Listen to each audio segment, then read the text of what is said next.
Hi guys! Ngayon guys, magtutorta ako ng inihaw na talong. Ang talong guys, dudurugin ko na lang siya. Paghalo-haluin ko itong ating bawang, sibuyas at saka yung itlog. Ayan siya guys, sinaluan ko to ng puting sibuyas.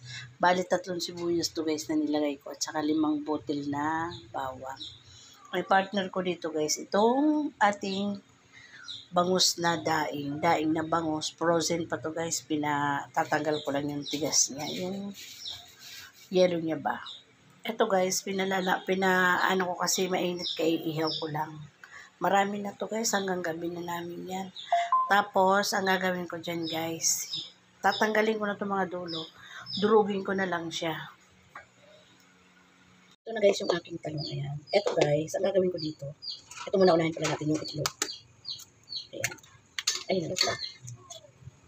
Ito na guys, 5 itlog nilagay ko. Kasi marami kong ating talong. Tapos lalagyan ko siya guys ng paminta. Pagdagan natin.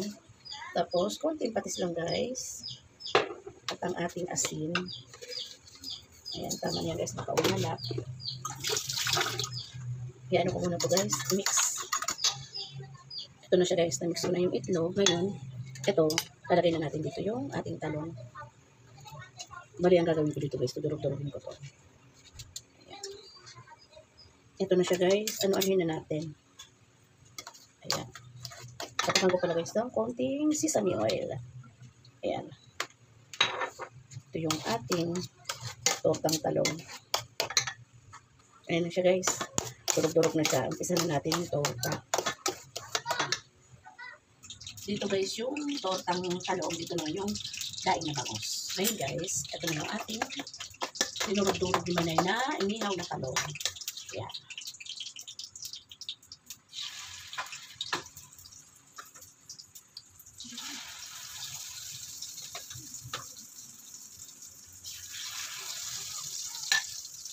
Ito na guys yung ating tortang talong at yung ating daing na bangus. Ayan. Ito pala guys, naisipan ko lang niluan ko siya ng 2 kutsara ng flour at saka 2 kutsarang cornstarch. Ito.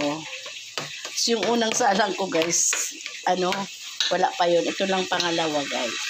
Ito guys, wala pang halo. Yan na, flour at saka cornstarch. Ito na guys, luto na yung aking tortang talong at yung daing na bangus. Kain na po.